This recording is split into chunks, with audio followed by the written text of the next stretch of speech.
Hoy somos bendecidos con la presentación de una de estas reveladoras conferencias titulada La maestra cuenta chistes e historias budistas, un monje llamado Joyas Celestiales, parte 1 de 2, en Entre Maestro y Discípulos, dada en inglés el 29 de agosto del 2015 en Francia.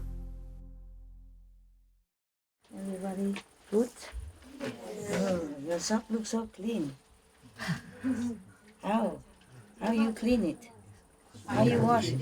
Huh? 新的 New, huh? So nice to go out shopping like that. Huh? Okay. I was thinking.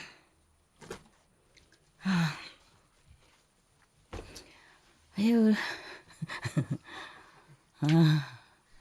How many people left today?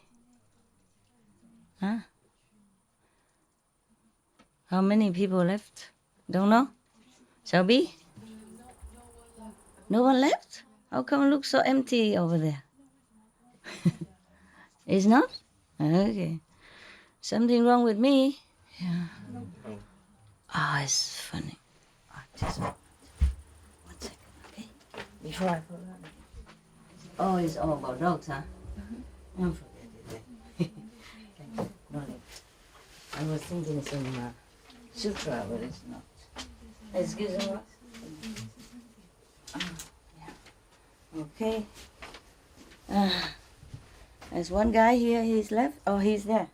That's good. Every day I'm checking who is not there. This is for you. I don't have something for you today. Only two guys, and you didn't have.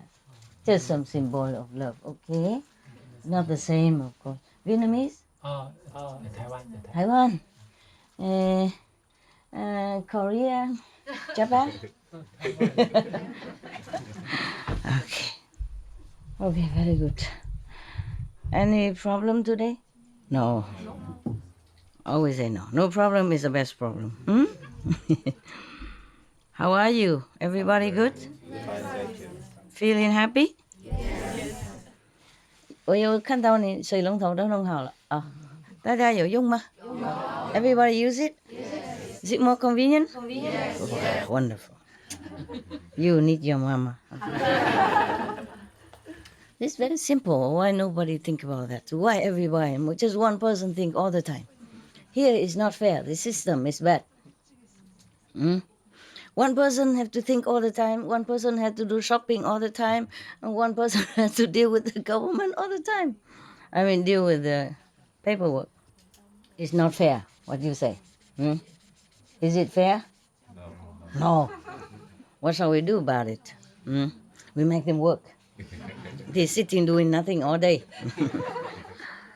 You cook twice a day, right? Still? How come I have only once a day food? Is it one meal or is it two meals together? One meal because this afternoon I think but I have master one meal a day. Okay. One meal, but I pick which one I like. Never mind, it's good. I won't die. Are you hungry? No. Sorry, A lot of food already. Too much. I'm just worried that she gave you only once a day. Even one meal a day. We were thinking, but we don't know what to do. Don't know what to do? How can not know what to do? You're a mother of two. Yeah, you should take care of me like your baby. Then you know. It's okay. It's a lot of food. A lot of food already. I was just thinking maybe afternoon better food. And I don't have anything. I just have the breakfast food. Yeah. Tomorrow? Two meal a day, yeah? 2 meals a day? Not sure. No, I'm thinking. Maybe too noisy. Because normally you cook one time, you bring there. Then I don't have to always expect people coming and going into my place, yes. So it's good enough, If I die, you know. It's easy to know when somebody die, right? No. Ah. Normally you sit there doing nothing. When a person dies, just lay there doing nothing. It's similar. I have a good joke for you. You want a joke first or you want story first? Joke first. What kind of practitioner? Only one joke. Okay then. This is a very good joke. It sounds similar to... It sounds very similar. Some very similar to our situation at home. Oh, if I can find it.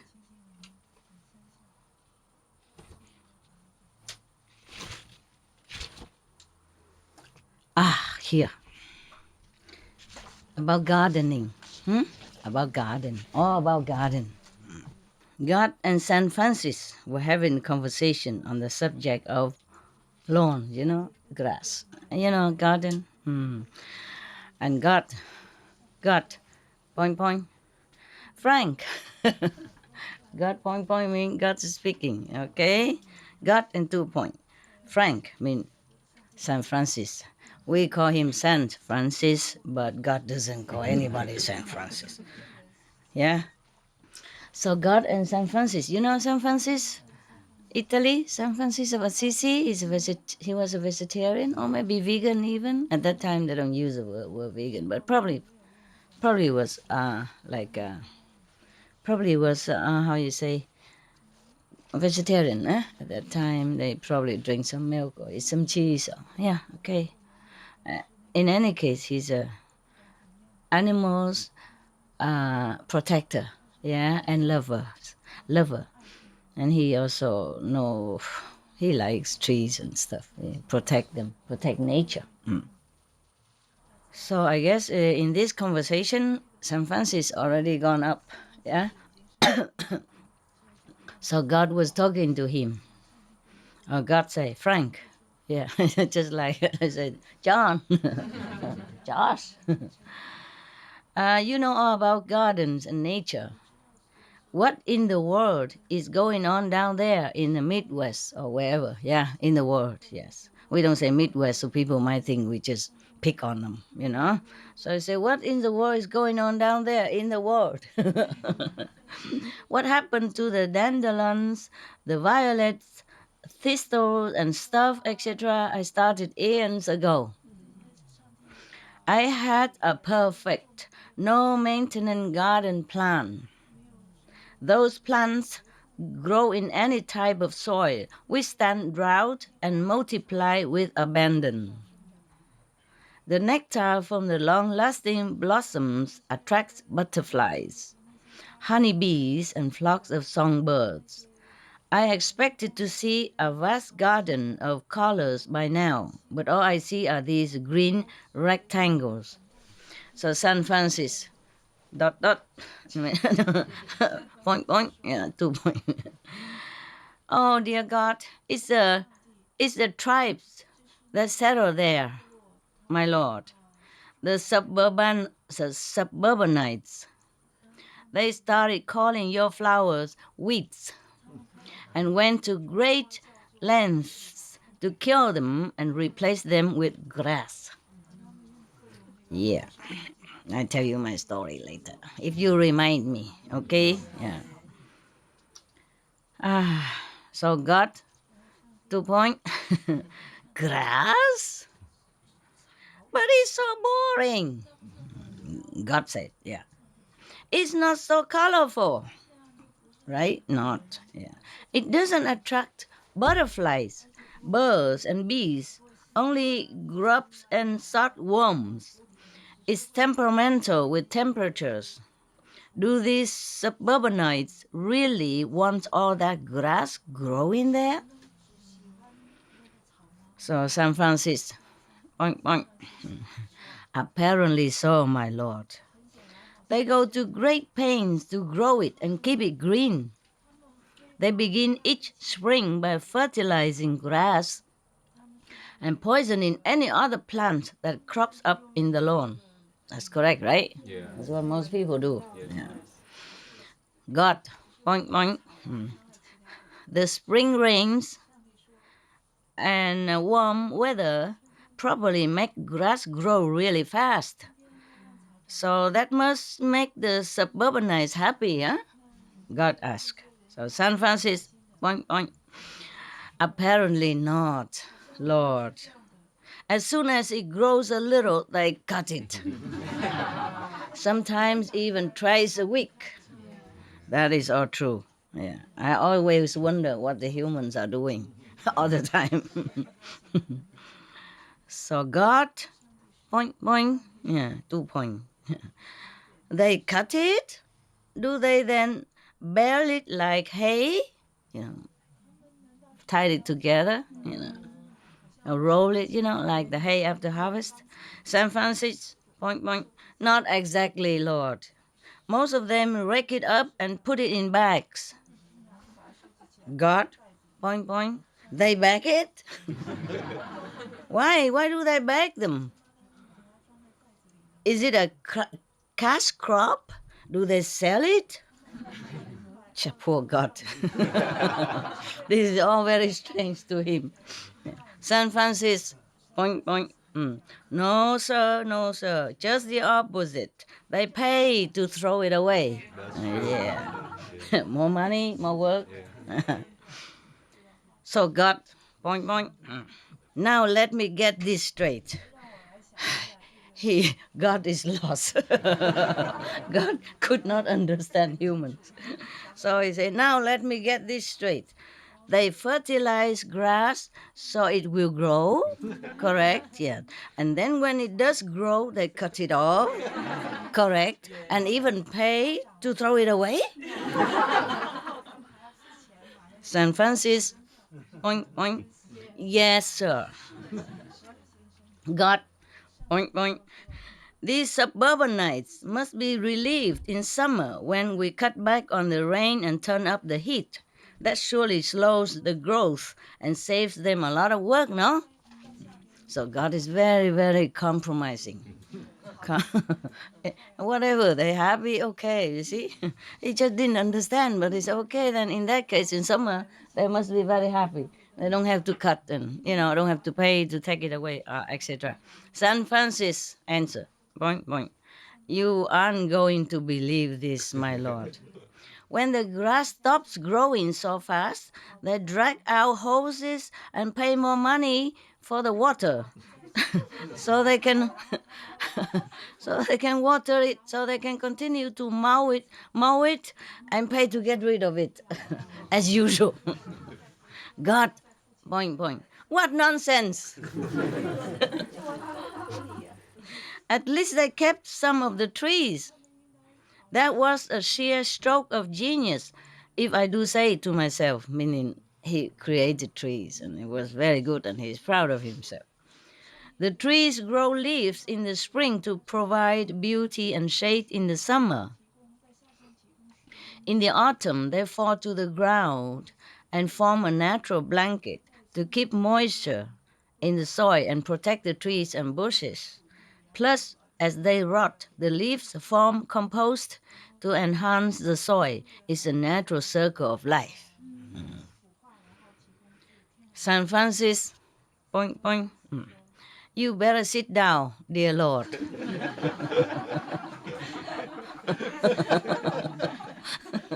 He's going to have some news for God. That God better sit. Poor God. We are so sorry, my Lord. We ignore him. We're so sorry. Okay. The suburbanites have drawn a new circle. As soon as the leaves fall, they rake them into great piles and pay to have them hauled away too. Haul away, right? Yeah, haul away. Haul or how? Hauled away, yes. God, point, point. No.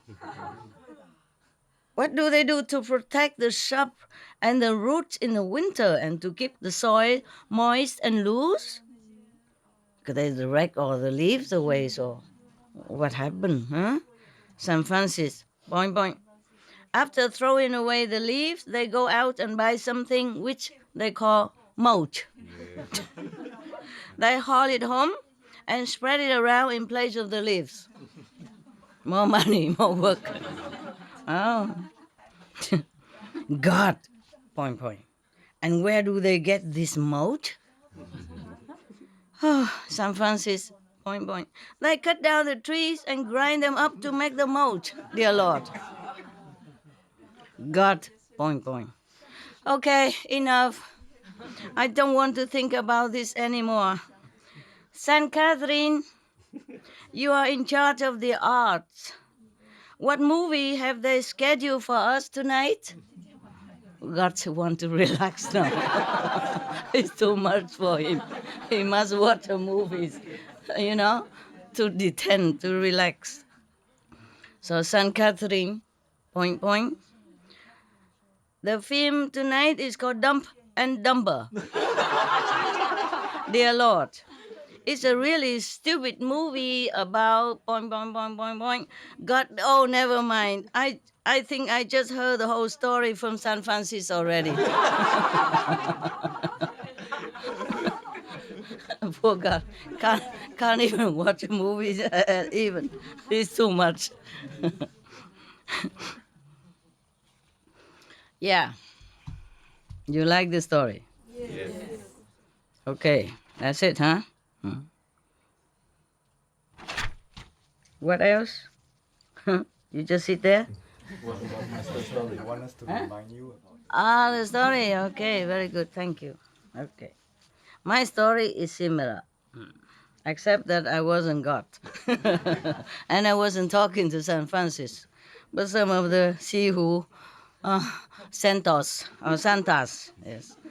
In the former days, I had no house, not even cave. I just have a tent. We all had tents. Yeah, and then we just put up a tent on top of maybe a platform of wood or something, bamboos, or just on the ground. It depends on what kind of ground.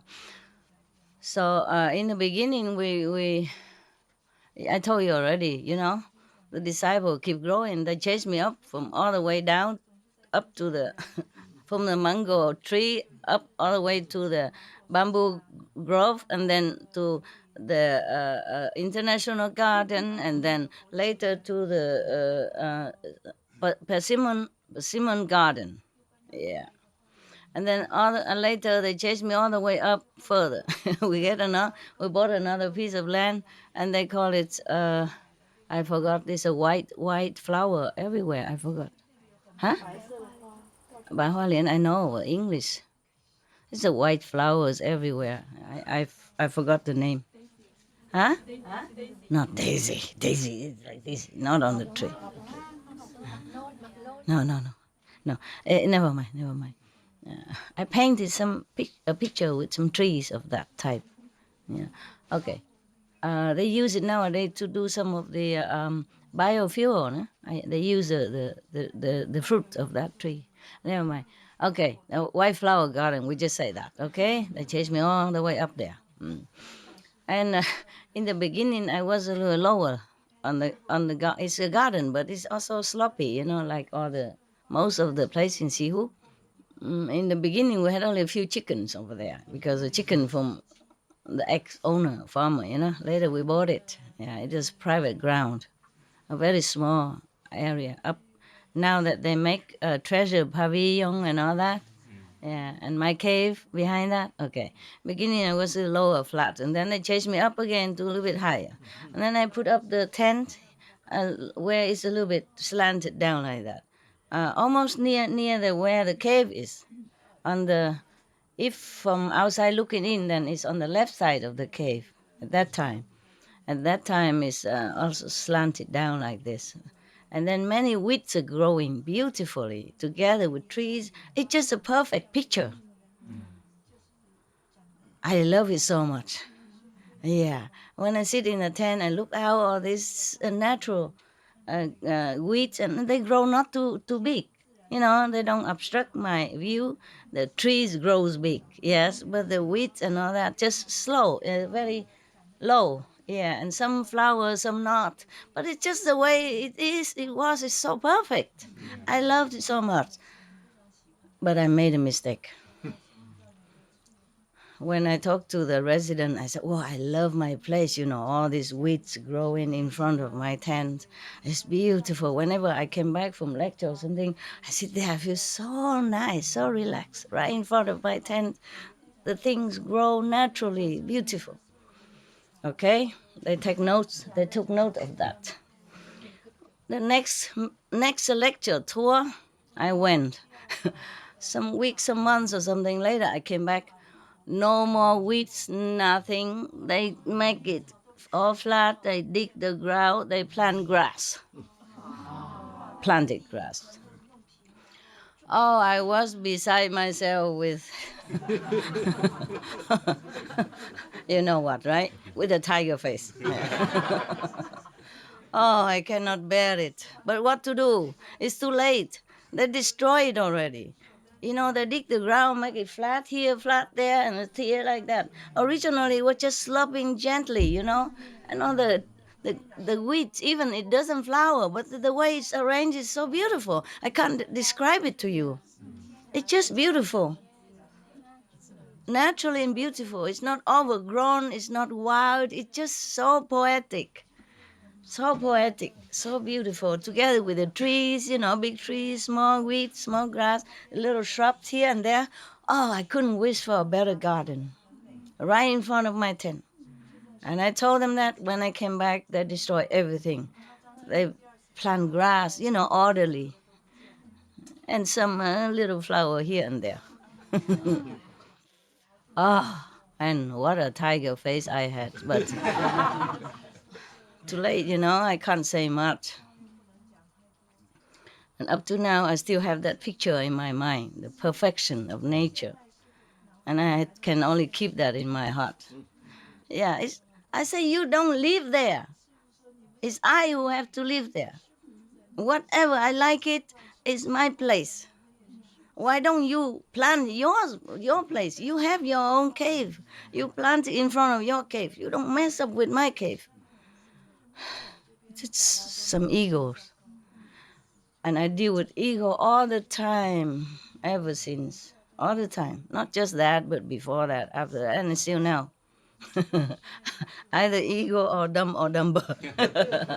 So I very much sympathize with our Lord God. I also couldn't understand, let alone God. Oh, I say, oh, you cannot understand human. Even I, in a human form, I can't understand them. How about you? How would you? This is the thing. Okay. Now we have another story. I say it's not so bad, but just to erase this memory. Oh.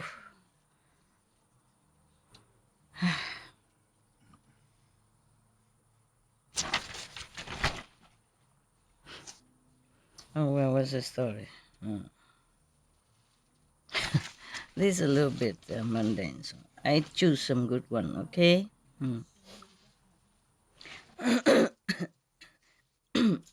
It's about a wedding. A little girl attend a wedding for the first time in her life. A little girl. And then she was asking her mother, Mom, this side, Mom, because they're taking my photo on this side, so I put on this side.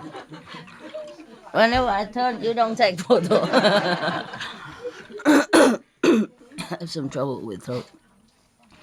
The little girl whispered to the mom, a mother, and said, Mom, how come the bride dressed in white?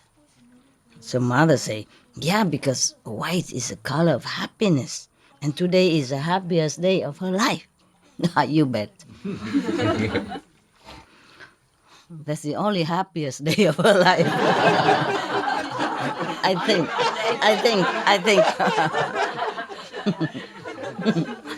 I think. After that is another story. We don't want to tell here. It's too long. everybody knows already anyway, so it's boring to to repeat. Okay, right. So because today is the happiest day of her life, and white is the color of happiness. So the child thought about this for a while, for a moment, and then asked again, "So why is the groom wearing black?" I think the groom knew in advance.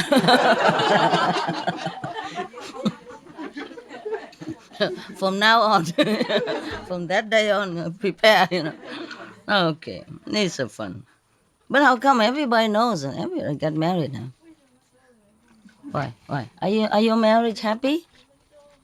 Mine was happy. Yeah, I don't mind marrying again.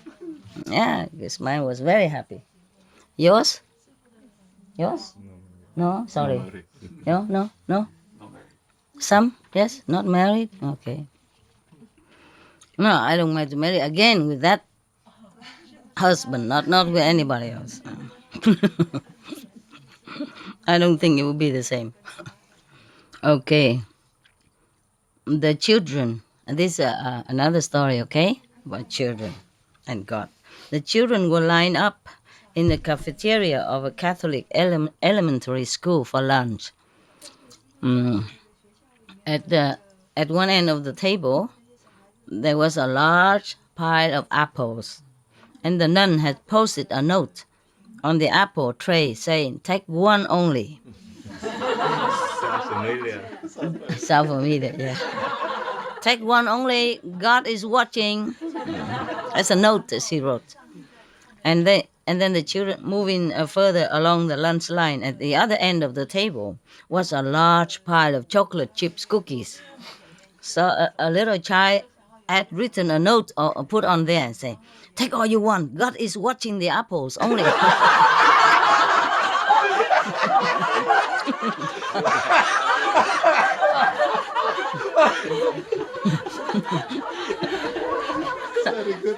Children, huh? Children, cute, yeah.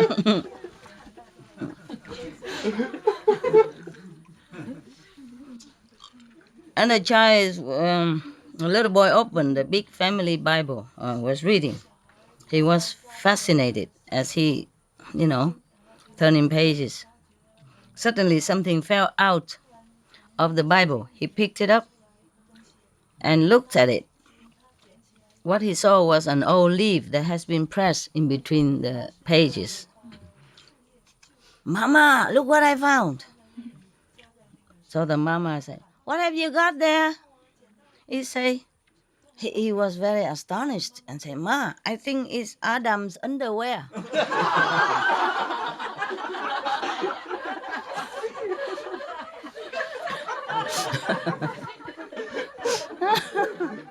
Yeah.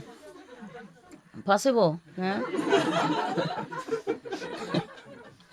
In the old day, that's what they use. Yeah, no, not all day. In Adam's time, Oh, yeah. they don't use anything. Just one leaf to cover where, right? My God. Okay. Yeah.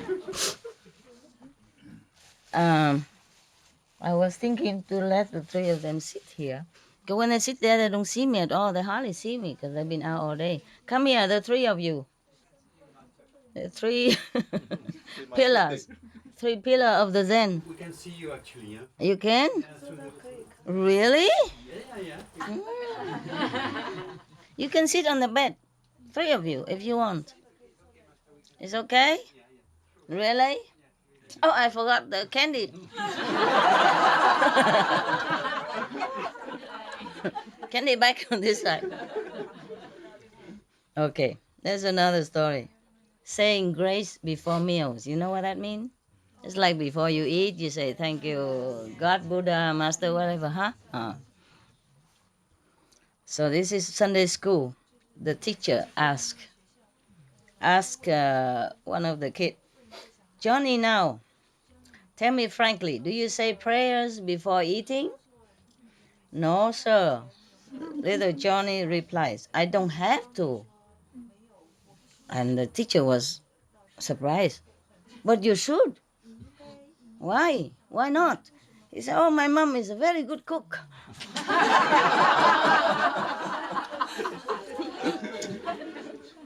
We don't have to pray so the meal tastes good.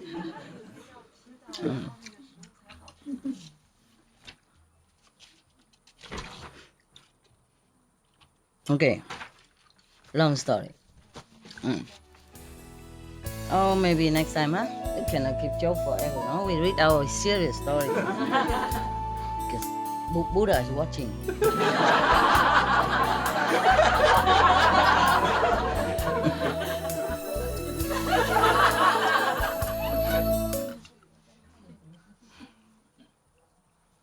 Okay.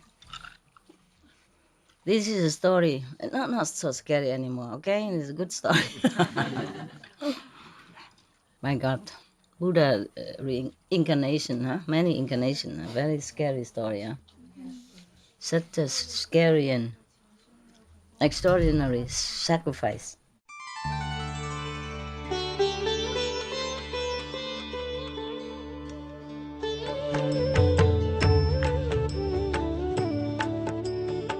According to Buddhism and the believer and tradition, when you read sutra and all that, you have to put on incense, flower, and bow to the sutra first and thank all the Buddhas and Bodhisattvas in 10 directions, all respectfully, before you read it, okay?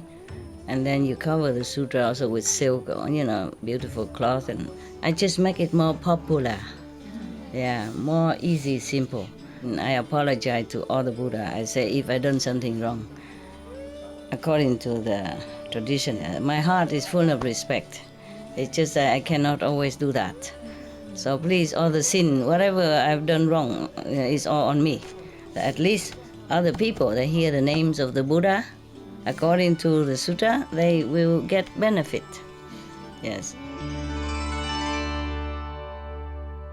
Okay, this is a story about a monk called Celestial Jewels.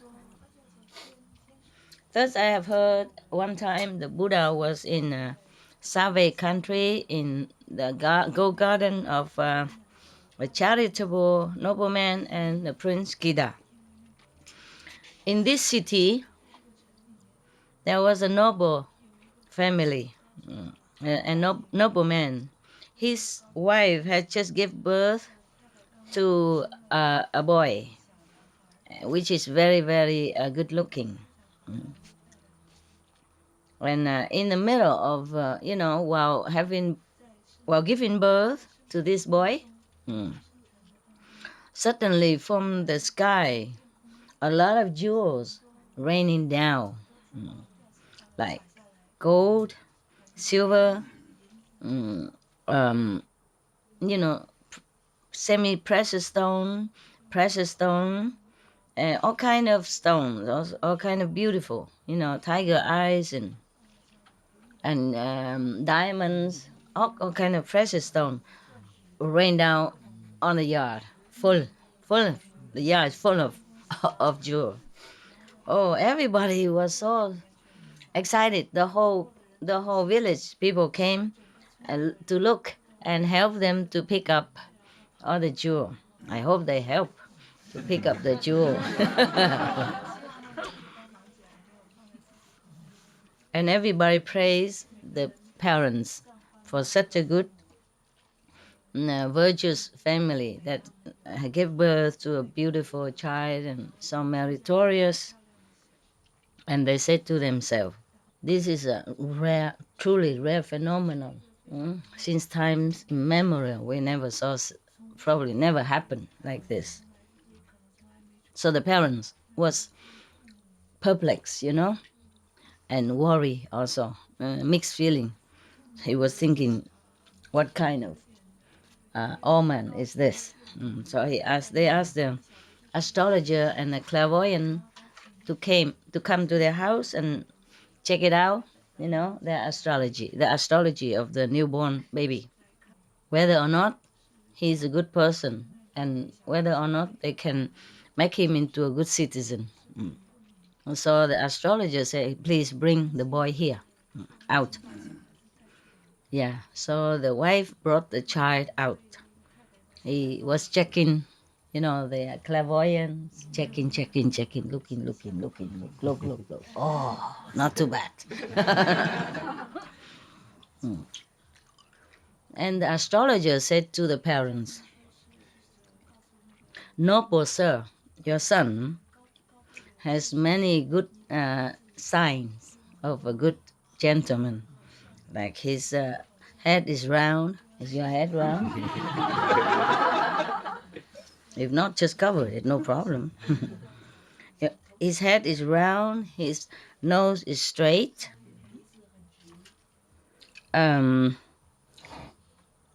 his ears is full, his forehead is square."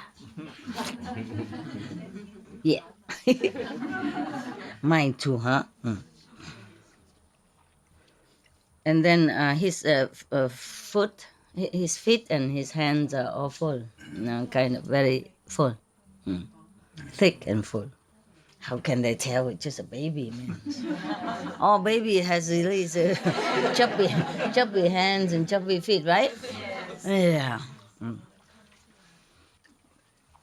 Never mind. Okay. But he said this boy is going to be a benefactor to the country, to society, if he stay at home. Nah? If he become a monk, he will attain liberated level of consciousness. Yeah. So both of you have peace. Take good care of him. It will be okay. Yeah. Parents heard that. Oh, happy. Who wouldn't be, huh? So they asked him to choose a name for the boy. The clairvoyant astrologer said, because when he was born, there's so much jewel raining down from the sky. So we call him celestial jewels. Yeah? Jewels. Yeah? Jewels. Yeah. Okay, so the nobleman and family thank him a lot and give him a lot of reward. Okay. Just as the astrologer told them, the celestial jewel boy, when he's growing up, he was very intelligent, very talented. But nevertheless, he was very much interested in practicing kind of documents and doctrines, yes, like Dharma, meditation, Buddha teaching, etc. He preferred to do research into this kind of philosophical area. One day, he went to another city to visit one of the family clan member. And this person took him to pay obeisance to the Buddha. When he came, he saw everybody circumambulate the Buddha 3 times, and he also did the same. And then he sat down on one side. And then he looked at the Buddha. He saw him is so majestic, so dignified. Looked like no one on earth or heaven could compare to him in such a appearance, as a beautiful appearance. And then in his heart, suddenly he became very fond of the Buddha, very admiring. And then he just wanted to forget of the whole world and everything else, follow the Buddha's footsteps and become a Buddha. At that time, the Buddha was went up to the high days, so that other people can see him, of course, normally. And then he talked about the 12 affinity, yeah, and then about the transmigration, suffering, and all that. Yes. After he finished preaching, everybody prostrated to him and left. And the celestial jewel boy, after listening to the Buddha, he was so happy. His heart so open, so pleased. And then he already decided right there to follow the Buddha footstep, to be a monk with him. So as soon as he came home, he kneeled in front of his parents and said to them, obeisance to both my beloved parents. To be able to attain a human birth is really, truly, very, very rare. But to see a living Buddha physically in this world is even much, much more rare. Yesterday, I had a chance to see the Buddha. And then I have heard him talking, preaching the Dharma, the truth, the precious truth Dharma. So I observed that only Buddhism, at that time, the Buddha's teaching is the best that can liberate you. No other preaching, no other teaching at this time could do thus. So please allow me to leave home. The parents saw that the boy has such a tendency for spiritual practice, was very pleased. They were very pleased. So he said yes. They say yes. If you would like to become a monk, renunciate, we are very pleased. So after getting the permission from the parents, he prostrated to them, and then he left and go find the Buddha. He went to see the Buddha, and he said he also prostrate now in front of the Buddha and say, obeisance to the World Honored One. Since times immemorial, we are transmigrating in the sea of suffering, birth and death and old age and a lot of pain and sorrow. No one has helped us. No one could have helped us. Now, the Buddha is like a ship, a boat, that come on time and rescue all of us. Today, I came here with all my utmost sincerity. Please accept me as your renunciate disciple, so that I can find the liberation in this lifetime. Please have mercy and accept me. Then the Buddha, of course, say, welcome Bhikkhu. Welcome monk. Yeah. So now must be 1,258 or something. Not 50 anymore, huh? No. Maybe 60 something. We lost count now. They just count one by one like that. Make trouble for us to keep count. If they came all together, it would be easier for me. After the Buddha said that, his hair suddenly all fell off. Told you already. Mind you, be careful. If you see the Buddha and if you don't want to be monk, don't go too near. Understand? Don't say anything. Because if you say you want to become disciples, he think you you want to be monks, and then your hair just naturally fall off like that. Then it won't grow back again. That is the thing. If the Buddha say that, if you shave with a knife, then it might grow back. But if the Buddha say, "Welcome, Bhikkhu," and your hair won't grow back.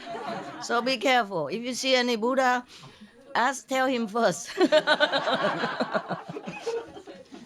Yeah, nowadays many live in Buddha, Yeah. For example, many Tibetan monks, they say, live in Buddha, live in Tuku.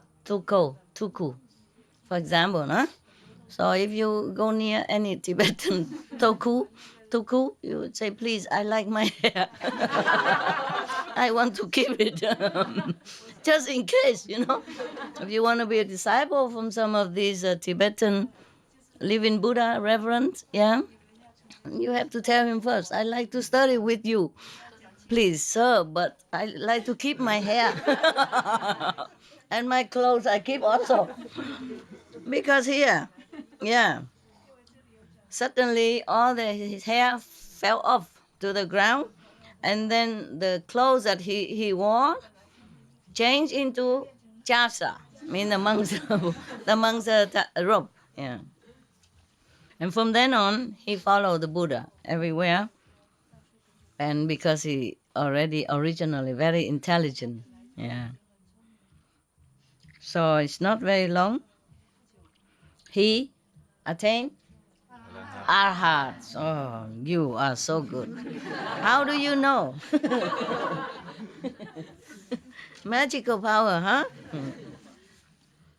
Normally, I should give you one of this kind of lecture. A lecture once a month is enough for you to have time to digest and to practice it. But because of many other outside, so I read it all. Okay, I read a lot every day, and slowly you go home. You have to check it out again. Okay, assimilate it and truly think about it. Bring it into practice. Okay, now we make it fun and happy and joyful. But at home, you should seriously consider each lessons, as if the only one before you die. So you have to study it well, yeah? Really, really try to understand it and practice it, okay? Learning from the ancient practitioners and ancient Buddhas, their teaching is still so much valuable. Anytime, these teaching are timeless. Yes, the same with the teaching of the of Mahavira. Yes, he teach people vegetarian, and same with Jesus. Yeah. Many mention about vegetarian. They edit it all in a later time, maybe, but the Mahavira teaching not. Yeah, in Hindu they don't cut it off. They don't edit it. But even then, Jesus' teaching has helped, countless of beings since the time he appeared until now. After he went back to heaven, his teaching is still valuable, still helping a lot. Yeah. And the same with the great prophet Muhammad, peace be upon him. It's just that it's not everybody studied well and practice it. That's all. And misunderstood or using his teaching for their own personal benefit. That's a different story. Understand? Okay, now. Yeah. So from now, after that, this celestial jewel never had to go back, transmigrating in this three world again. Liberated. Yeah. One day when it's a little bit all relaxing and not too much work, Anand, Anand, would like to know this background of the celestial jewel. So I came in front of the Buddha and prostrate to him and say, obeisance to the world honored one. Please tell us what kind of good deed, that celestial jewel Bhikkhu saw in the former life, that now when he first born, he's already have a lot of jewel raining down from the sky for him. And then whatever he liked to eat, it will appear in front of him. He didn't even need to go shopping. How convenient. How convenient.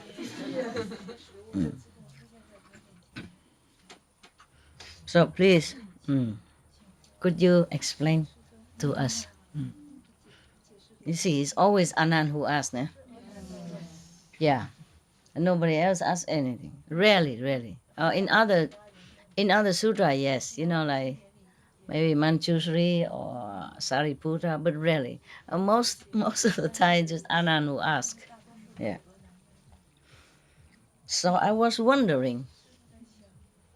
But these are simple questions anyway. They're not very highly spiritual, so okay, he can do it. Because I was wondering if he know how to ask so good questions and why was not he enlightened before the Buddha Nirvana, understand? But I guess now this is a kind of similar, very simple story and simple question. It's easy to ask. So the Buddha told Anand, in the former period of life, of time, long time ago, there was a Buddha came to this world, Tibati, similar Buddha, yeah? Wow, that Buddha is famous. He came to rescue many souls. You cannot count how many. One day, many monks, the whole sangha came out into the village and city for alms, to beg for alms. A lot of people, they are vying with each other, or vying, with each other, huh? I mean, they're trying to get first to offer, compete with each other, to make offering to the monks. At that time, there was a very poor person. He saw them doing that. He was very, very happy, glad that they do this, supporting mentally, with his pure heart, and generous spirit, even though he was very poor.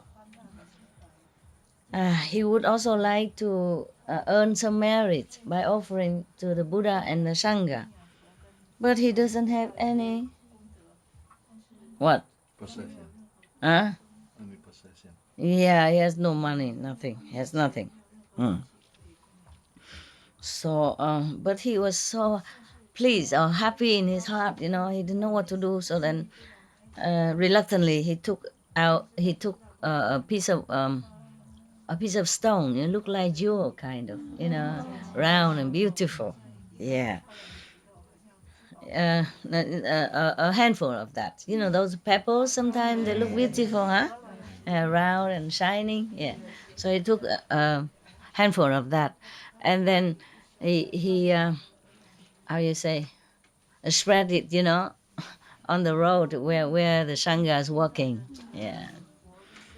And then he left, but with all his sincere heart and respectful heart. And then at that time he said, again, he said, like everybody else before, please give me the blessing so that life after life I will have a long life and born in a noble and rich families. And then also have liberating way of practice, just like all of you reverends. It is always rich and famous first and then liberating after. Yeah, and that's what he will get, I think. Anand, you should know. The poor person who make offering with the pebbles at that time, with all his heart, have faith in the three jewels, mean the Sangha, the Buddha, the Sangha, and the Dharma. Yeah, have the utmost faith in the three jewels. Don't get confused with the jewel that he got now. Three jewels mean the Buddha, the Sangha, and the monks. Yeah, okay. They liken in the former time, people liken this is like jewels. You see, so three jewels. That means the three the three pillar of Buddhism. Yeah, the Buddha, the Sangha, and the Dharma. Yeah. Because of that, it's 91 aeons past. He has always derived a lot of rewards, and always wherever he's born, always very have peace and richness, and everything he needs, he always has. Yeah, and even nowadays, he has good affinity enough to meet me and attain a heart, the liberation. Yes. So at that time, all the people in the assembly, hearing the Buddha first, they all aspire to make more offering, yeah, and how you say, really appreciate the merit that any offering brings to them. Yeah. And then because of that, many people attain different levels of consciousness at that time. I guess he was not just saying that, but he gave initiation too. Just like whenever I give initiation, different people see different light, different level, like that. Yeah, I don't just talk. Just afterward give initiation. That was before when I went around the world and do that. Yeah. Okay, so everybody happy, bow to the Buddha and get out. I mean, go home. Okay, huh? All right. Every day one story. Good enough.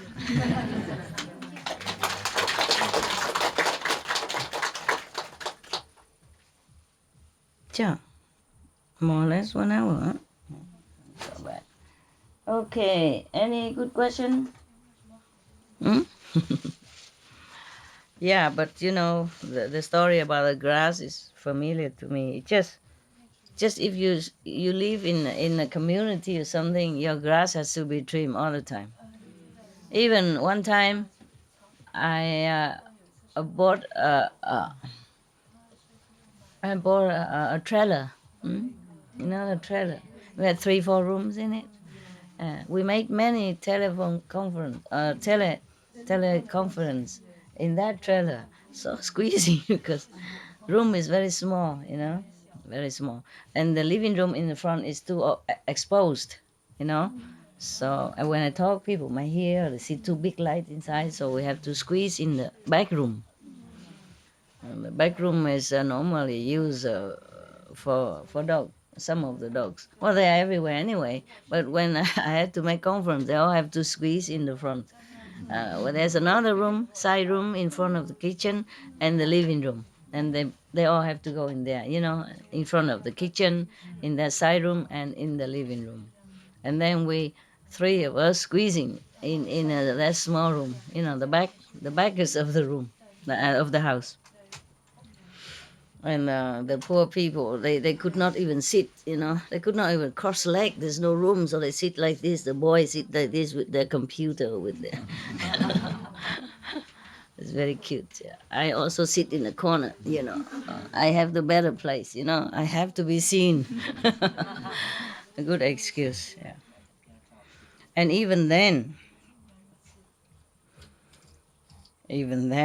we have just a kind of a square patch of grass in the front, and some little flower bushes here and there. But even then, we're supposed to trim it. Yeah. If you don't, then the manager might kick you out. Meaning you can take your caravan, go somewhere else. Because the land belongs to them. Every year we have to pay, you know, the landlord money. The caravan belongs to me, but the land not, you see. In that caravan park, I think you cannot. Well, you can buy some if it's private owned. But the caravan I had is not privately owned. The land is not privately owned.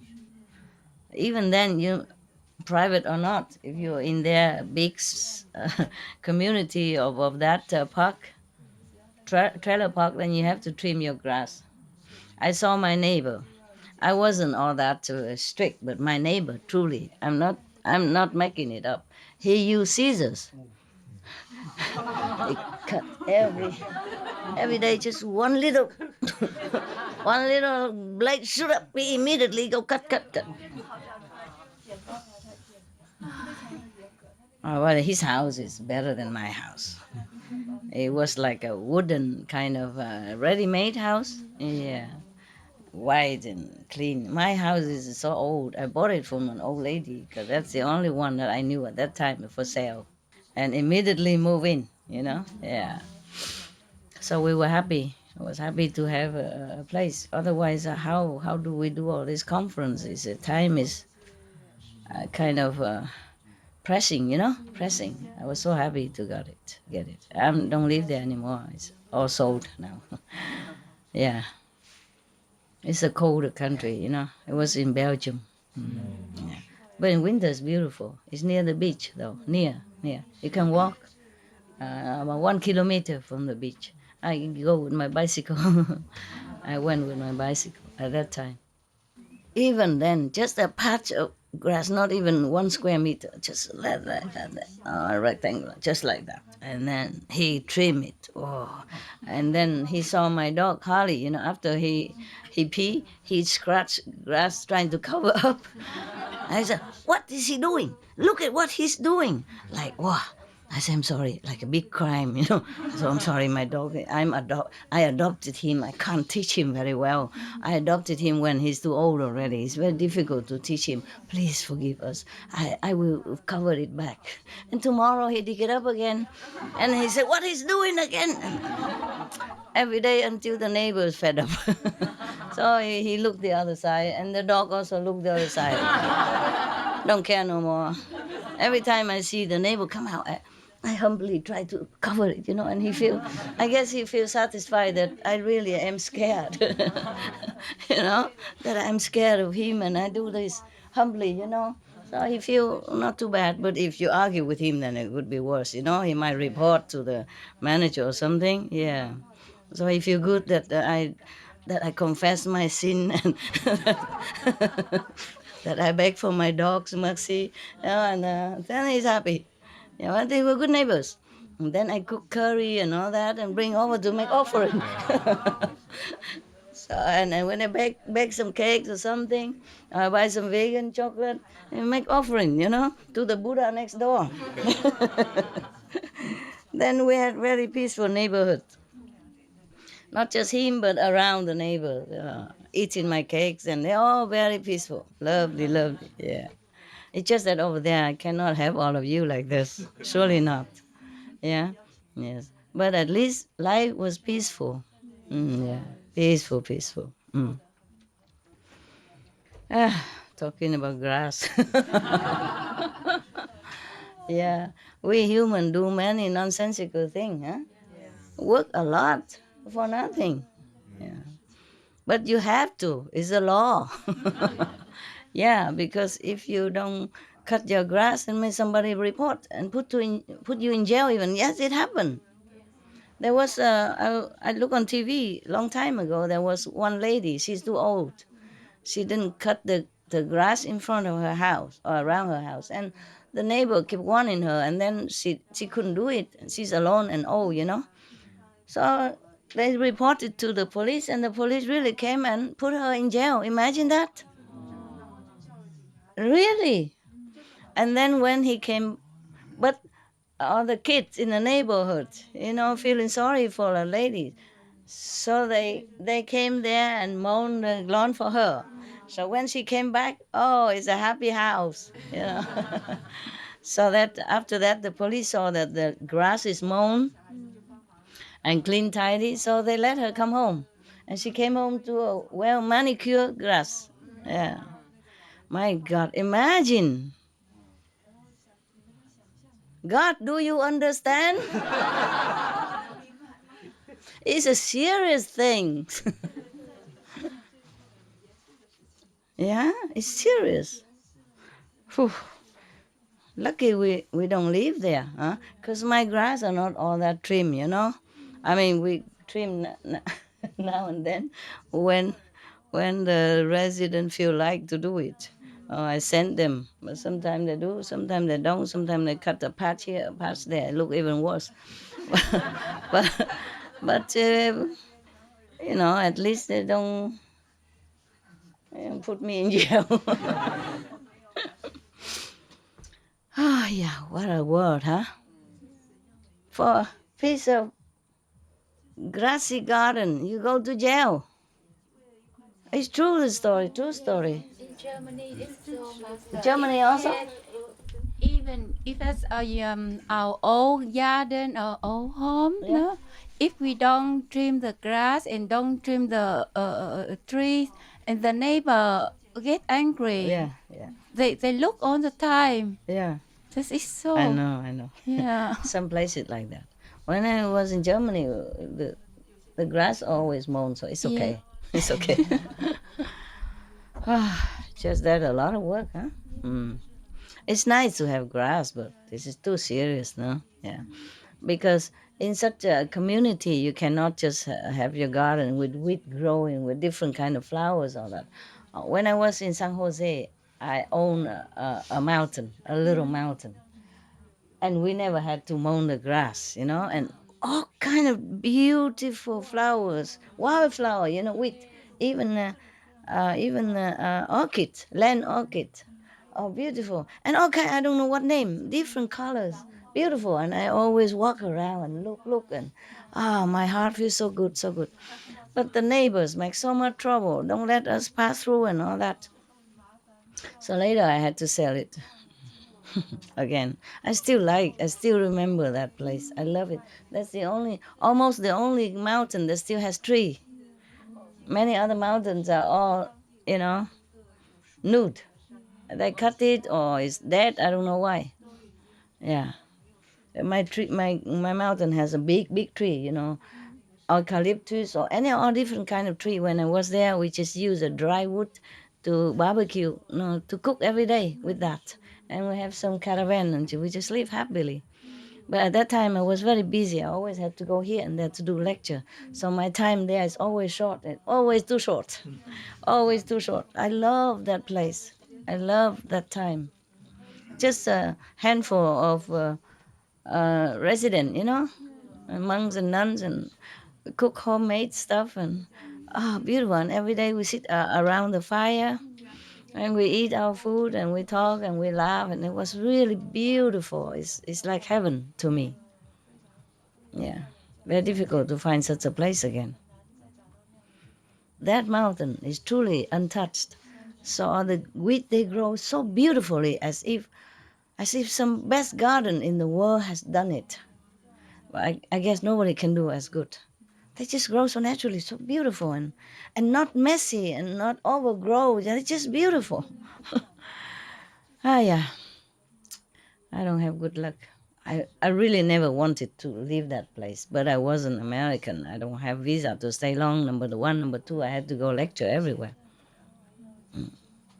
Every time I left that place, I feel like I left a piece of my heart there. Because it was so beautiful and quiet. Yes. And the neighbor wanted to, if one piece, we have to buy their land and their house down there. But I didn't have that much money at that time. I have to use it to buy another piece of land for the disciples in San Jose also, but the other one, And then also have neighbors' problem with horse and with water and all kind of, and I still have now. No more? Better now? They buy it? They bought the land? No, wait, no. No? Just as it is, but it's just better. Ignore it, huh? Better. Okay, good.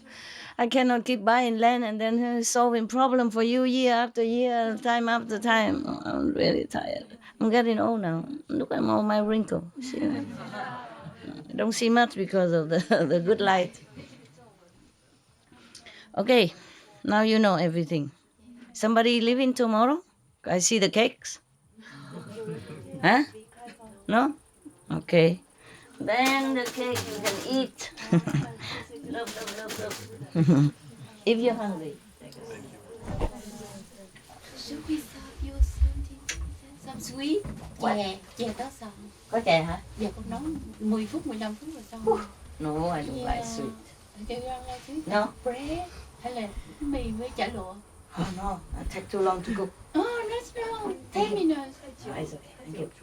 I can eat anything. I was just joking. Mà chưa nó vui. No. Vui mấy người xong. Tự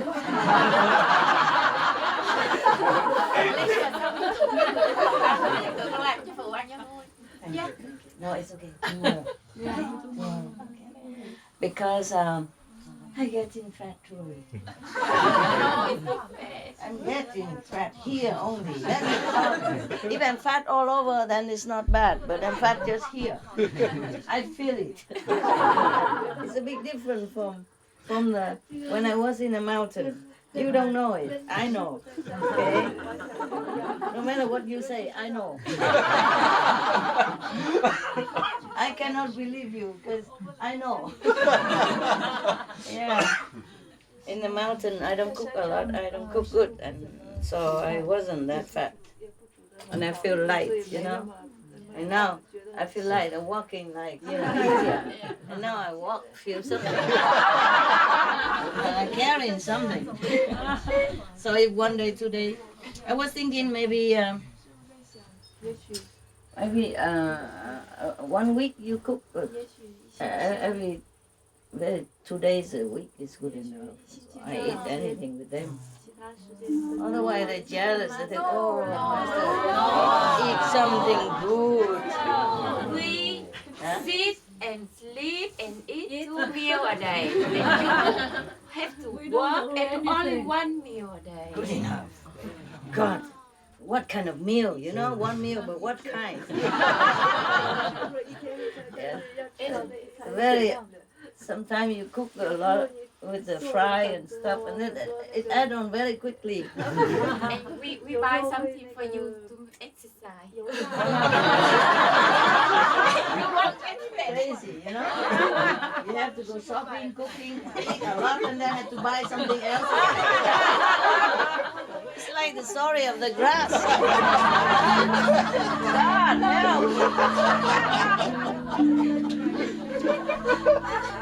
good for your knee. How about not cooking the fried stuff anymore? no, also tastes good. Tastes good, that's a problem. Just smaller portion.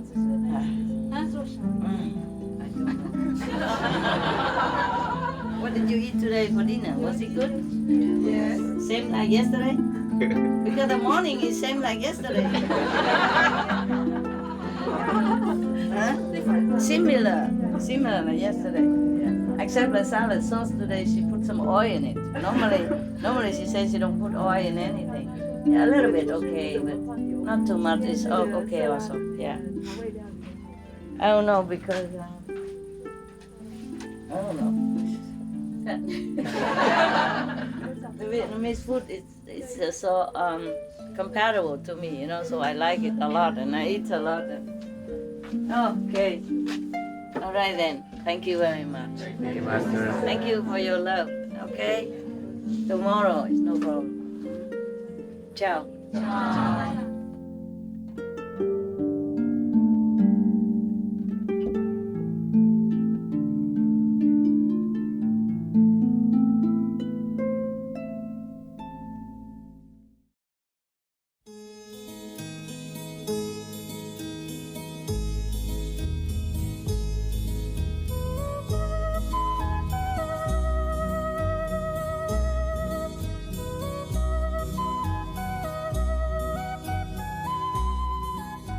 Agradecemos su compañía en el programa de hoy.